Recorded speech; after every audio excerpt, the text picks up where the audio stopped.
Lancia Stratos in arrivo, vettura che vinse nel 1975 con Sandro Munari il Rally di Monte Carlo, equipaggio francese con Nicolas Leroli Previo con Mathilde Jeleny su questa Lancia Stratos stupenda.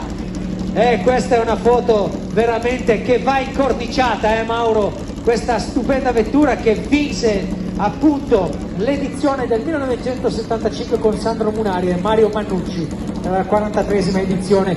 Stupenda, bellissima questa motore Dino Ferrari. Grazie per essere qua, Biella, grazie per deliziarci. E ora ragazzi, musica